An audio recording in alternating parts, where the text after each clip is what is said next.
कहानी की शुरुआत में हम अभी अभी पैदा हुए जिमी नाम के बच्चे को देखते हैं, जहां वो डिफेक्ट पैदा हुआ था और उसकी बॉडी में इम्यूनिटी नाम की कोई चीज नहीं थी, जिस वजह से ये बच्चा काफी ज्यादा सेंसिटिव था और उसकी सुरक्षा के लिए उसे एक बबल के अंदर रखा जाता है, क्योंकि अगर वो बाहरी जर्म्स के कांटेक्ट में आ गया तो उसकी जान भी जा सकती है। अब ऐसे ही हॉस्पिटल के अंदर 4 साल बीत जाते हैं और 4 साल के बाद फाइनली जिमी अपने पेरेंट्स के घर पहुँचता है, लेकिन घर में भी उसकी मॉम ने एक बड़ा सा बबल बना रखा था ताकि वो जर्म से दूर रहे, और उस बबल के अंदर 2 हाथ जैसे ग्लव्स भी लगे थे, जिसकी मदद से जिमी के माता पिता उसे छुआ करते थे। वैसे तो जिमी की मॉम जिमी से बहुत ज्यादा प्यार करती थी, लेकिन एक नेशनलिस्ट होने के कारण वो अपने मन की बातें जिमी को बताया भी करती थी, और बबल में रहने की वजह से जिमी जल्दी ही बहुत ज्यादा पॉपुलर हो जाता है। लेकिन इन सब के बाद भी कुछ बच्चे जिमी का हमेशा मजाक उड़ाया करते थे। अब ऐसे ही कुछ समय बीत जाता है और जिमी भी बड़ा हो जाता है, और उस बबल के अंदर ही वो साइकिल और गिटार बजाता है, जिसके बाद एक दिन जिमी को अपनी खिड़की से बाहर एक क्लोई नाम की लड़की दिखाई देती है, जो कि उसकी पड़ोसी थी, और उसे दिखने के बाद जिमी उसे पसंद करने लगता है, जिसके बारे में जिमी की मॉम को भी पता चल जाता है, जिस वजह से वो जिमी को एक कहानी सुनाती है कि कैसे एक लड़की को अपने पड़ोस वाली लड़की से प्यार हो गया था, और जब उस लड़की ने उस लड़की को छुआ तो उस लड़के की मौत हो गई। दरअसल ये कहानी जिमी की मॉम जिमी को इसलिए सुना रही थी ताकि जिमी उस लड़की के बारे में ना सोचे,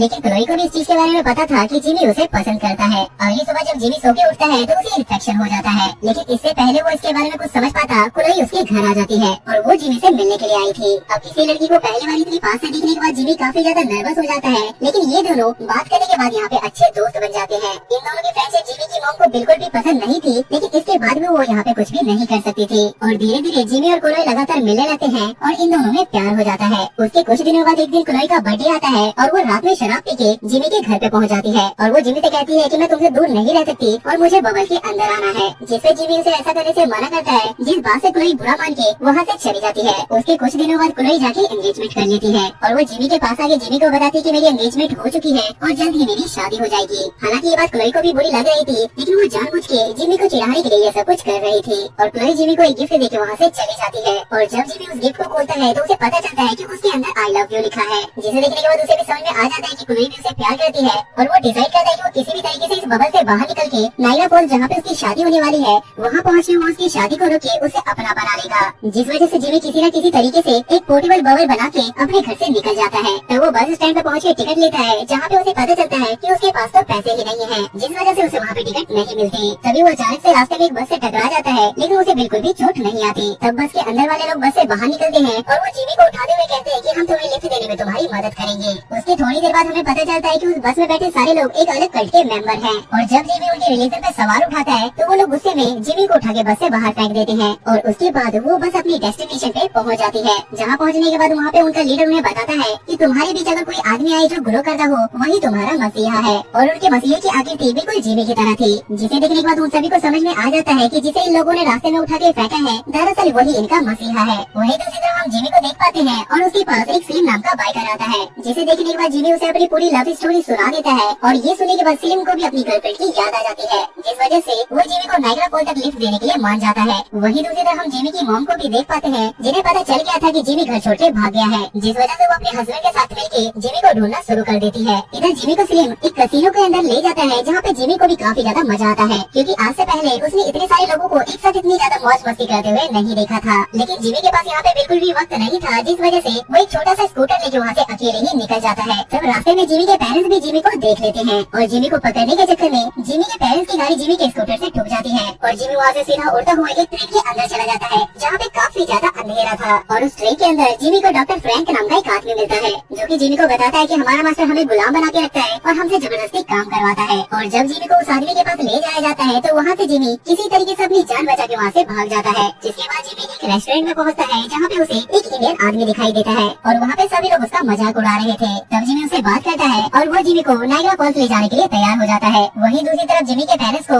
डॉक्टर फ्रैंक से पता चलता है कि जिमी नायग्रा फॉल्स के लिए जा रहा है। वहीं दूसरी तरफ रास्ते में चलते हुए वो इंडियन आदमी गलती से गाय से टकरा जाता है, जिस वजह से उस गाय की डेथ हो जाती है, जिसे देखने के बाद उस इंडियन आदमी को काफी ज्यादा अफसोस होता है, और वो जिमी को वहीं पे छोड़ के वहाँ से चला जाता है, जिस वजह से जिमी वहाँ से पैदल चलते चलते एक टाउन तक पहुँच जाता है। वहीं दूसरी तरफ हम फिल्म को देख पाते हैं, जो कि अपने सारे बाइकर्स ग्रुप को लेके जिमी को ढूंढने के लिए निकल जाता है, लेकिन रास्ते में उसे वही इंडियन आदमी मिलता है, जिसे बात करने के बाद उसे पता चलता है कि जिमी आखिर किधर की साइड गया है, और वो लोग उस इंडियन आदमी का ट्रक लेके वहाँ से निकल जाते हैं। वहीं रात होने की वजह से जिमी क्लब के अंदर चला जाता है, जहाँ पे 2 लड़कियां उसका मजाक उड़ाती है और उसके बबल को फोड़ने की कोशिश करती है, लेकिन किसी तरीके से जिमी वहाँ से बाहर निकलता है और बाहर उसे वही कल्ट के आदमी मिलते हैं। लेकिन तभी वहाँ पे फिल्म भी अपने बाइकर दोस्तों के साथ पहुँच जाता है और कल्ट के लोगों और फिल्म के बीच में लड़ाई होने लगती है, और इस मौके का फायदा उठा के जिमी वहाँ से भागने लगता है और आगे चलने पे उसे पैपी नाम का एक आदमी मिलता है जिससे जिमी लिफ्ट मांगता है। और अगली सुबह जब जिमी की आँख खुलती है तो उसे पता चलता है कि वो पैपी नाम के आदमी की डेथ हो चुकी है और वो कार ड्राइव करते करते ही मर गए हैं और इस वजह से कार कभी भी क्रैश हो सकती है। लेकिन अचानक से गाड़ी टकराने की वजह से जिमी सीधा एक दुकान के अंदर जाके गिरता है। तब यहाँ पे जिमी क्लो को फोन करता है लेकिन उसका फोन मार्क उठाता है जो कि उसका होने वाला हस्बैंड था और वो जिमी से कहता है कि तुम हम दोनों के बीच में मत आओ और 1 घंटे के बाद हम दोनों शादी भी करने वाले हैं। जिसे सुनने के बाद जिमी काफी ज्यादा टूट जाता है और वो अपने पेरेंट्स को फोन करके उसे खुद को ले जाने के लिए कहता है। जिसके बाद जिमी के मॉम डैड जिमी के पास आ जाते हैं। वो लोग जिमी को ले जाने ही वाले थे लेकिन इससे पहले जिमी की मॉम थोड़ी देर के लिए वॉशरूम जाती है जहाँ जिमी के डैड जिमी से कहते हैं कि इतनी कोशिश करने के बाद तुम्हें हार नहीं माननी चाहिए। और अपने पिता की बातें सुनने के बाद जिमी काफी ज्यादा मोटिवेट हो जाता है और वो एक बार फिर से शादी रोकने के लिए वहाँ से निकल जाता है। लेकिन इसके बाद भी जिमी की मॉम और वो कल्ट वाले आदमी और स्लिम के सारे लोग जिमी का पीछा करने लगते हैं और जिमी को पकड़ने के चक्कर में जिमी की मॉम स्लिम के ट्रक के ऊपर आ जाती है और ये दोनों एक दूसरे को देखने लगते हैं जहाँ पे हमें पता चलता है कि स्लिम की एक्स गर्लफ्रेंड जिमी की मॉम ही थी। तभी जिमी यहाँ से भागते हुए एक एयरपोर्ट तक पहुँच जाता है जहाँ पे वो एक प्लेन के अंदर बैठ जाता है और प्लेन चलाने वाला ये वही बूढ़े आदमी का भाई है जो इससे पहले गाड़ी चला रहा था और वो आदमी जल्दी से जिमी को नायग्रा फॉल पहुँचा देता है। लेकिन आगे बढ़ते हुए जिमी पानी में गिर जाता है और वो किसी तरीके से भागते हुए फाइनली उस चर्च में पहुँच जाता है जहाँ पे क्लोई की शादी होने वाली थी जहाँ पे वो आवाज लगाते हुए क्लोई के पास पहुँचता है जिसे देखने के बाद क्लोई भी काफी ज्यादा खुश हो जाती है। तब जिमी यहाँ पे क्लोई से अपने प्यार का इजहार करते हुए कहता है कि मैं तुम्हारे लिए कुछ भी कर सकता हूँ और ये कहते हुए वो अपने बबल से बाहर निकल जाता है जिस वजह से वो देखते ही देखते अचानक से नीचे गिर के बेहोश हो जाता है। जिसे देखने के बाद जिमी की मॉम काफी ज्यादा रोने लगती है और अब जिमी के डैड जिमी की मॉम से कहते हैं कि अब सब लोगों को सच बताने का समय आ चुका है। जिसपे जिमी की मॉम सब लोगों को सच बताते हुए कहती है कि जिमी हमेशा से ठीक था और वो हॉस्पिटल के अंदर भी ठीक ही पैदा हुआ था लेकिन मैंने ये सब कुछ इसलिए किया ताकि जिमी हमेशा लोगों से दूर रहे और उसने ऐसा इसलिए भी कहा ताकि जिमी दुनिया की बुराइयों से बचा रहे। तब जिमी को भी यहाँ पे होश आ जाता है और वो अपनी मॉम को हक करते हुए उन्हें माफ कर देता है। उसके कुछ दिनों बाद जिमी और क्लोई की शादी हो जाती है और इनकी शादी में वो सब लोग आते हैं जो कि जिमी को रास्ते में मिले थे और फिल्म भी अपनी पुरानी बातों को भूल के जिमी के मॉम का और उसके डैड का अच्छा दोस्त बन जाता है और ये मूवी यहाँ पे खत्म हो जाती है।